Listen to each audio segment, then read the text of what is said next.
So that's my name. With this particular presentation, I'm just going to throw out a whole lot of words. It's not going to be really picture oriented. It's just going to go based on like how I work, what I think about, and how I go about things. So we can go to the next one.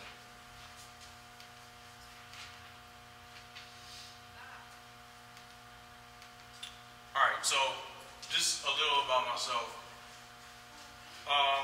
Usually I don't put this bit of information in there, but I was born in the UK, but I moved to Detroit probably when I was 2, and I moved from Detroit to Ann Arbor when I was in middle school. Lived in Ann Arbor, I lived in LA, I lived in New York, and now I recently bought a house in Detroit, so I'll be a new resident, a brand new born again resident in Detroit as of the middle of next month, so I'm excited about that.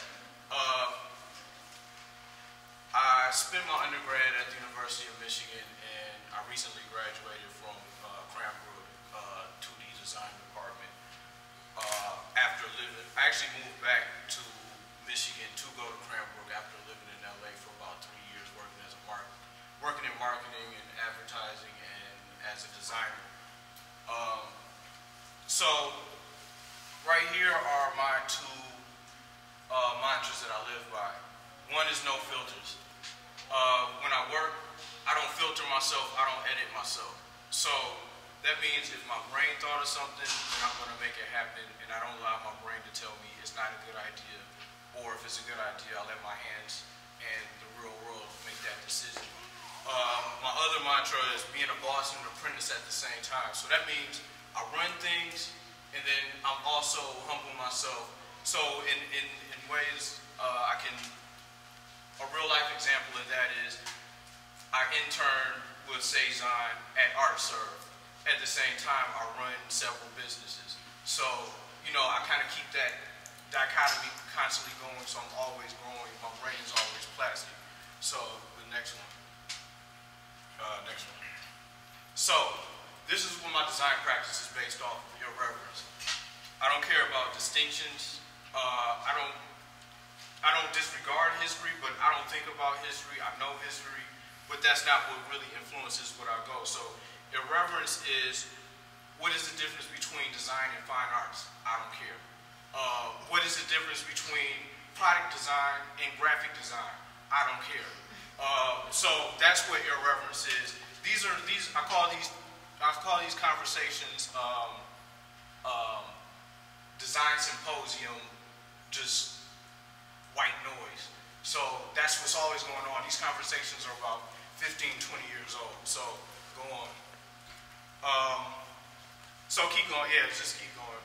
So those distinctions are obstacles to me making. So if it's something that blocks a thought for me to make something, then I eliminate it. So we can keep going. And then style, going back to Carlos. Hip hop. I'm a musician. Just even more history, I started a group in Ann Arbor called the Athletic Mic League, which might not mean to many people, but our most notable member in my DJ and my design collaborator is Mayor Hawthorne. So, you know, we've been collaborating for almost 20 years now, so if we go. So another part of it is mentoring. I teach at Lawrence Tech, and I teach at Eastern Michigan University. And I also allow students and people into my studio, and we work together, and I do one-on-one. I try to bring people into art and have them enjoy art, design, and see which ways can make it work for them. So keep going. DIY, do it myself. Obviously, you know what that means. Keep going. Do it with others. Next one. Just keep going. So the future is important. Complex science is important. So let's keep going. So boom, we went over that. And then, so the D without clients. I'm a designer. Another distinction in the old conversation is, what do you do with clients if you're a designer? I don't care. I eliminate the client.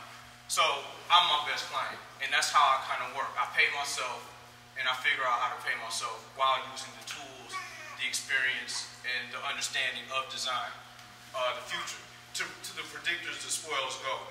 So my whole thesis project at Cranbrook was I was a designer and my major client was the future. So what does that mean? The future has multiple brands. There's an apocalyptic future. There's a technological future. There is a near future. There's a far future. There's a utopian future. There's a dystopian future. All those things are infinite possibilities of what the future could be. But the future has to figure that out through proper management, through proper marketing, and they hired me to do it. So that's what I was dealing with. Keep going. And complex science is important to me. Kind of goes in with the future, but I also have a collaboration with an MC and a community activist by the name of Invincible, and we run a company called Emergence. And we're currently dealing with a project where Carlos is now involved in, and it deals with the idea of complex science and community movements and how to make music and art tie those things together in a fresh way. So we'll go into some more words. Community, music, tangibility, print, microwavable craft, modules, business. So I don't want to go into explanation. Some of these are things I've coined. So these are examples of work. So this is a prime example of microwavable craft. So I don't go away from the fact that machines aid in craft right now, and they make it a whole lot easier, and they make it way more accessible for people to make things. If the future is inevitable, you will be able to print a sweater in your house in about 5 years. You can't get past that. Artists can make exceptional art and not be artists in about 5 years. It's inevitable. Just let it go. The machines will make it for you. So this is also based upon just my design craft. So this was a commission for the Carter family, namely Beyonce and Jay-Z, for their daughter. So this is for Blue Ivy, and this is a children's book. And some of this is printed, some of this is handmade. It's illustrated, and so this was one book. This is the first book for him. Then I ended up doing another book. I was commissioned by Jay-Z to make a Mother's Day book for Beyonce. So that's not in this one, but so that's just kind of how my practice goes all over the place.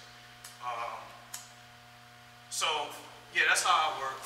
I also run a studio on the east side of the city called Talking Dolls, and it's in the toy factory on Van Dyke. So I don't know if anybody's seen this weird big building that has buildings painted on buildings, but that's where my little bat layer is. And I share it with several Cranbrook graduates. There are 5 of us, and it's about 10,000 square feet. And that's the school that's inside. Those are some of my students, and yeah, I like being over there. I call it off Broadway. It's not Midtown. It's on the east side. It's kind of grungy. It's kind of dirty over there, but you know, nobody's speculating on the property, so I can get it for cheap and I can do a lot. So that's about it.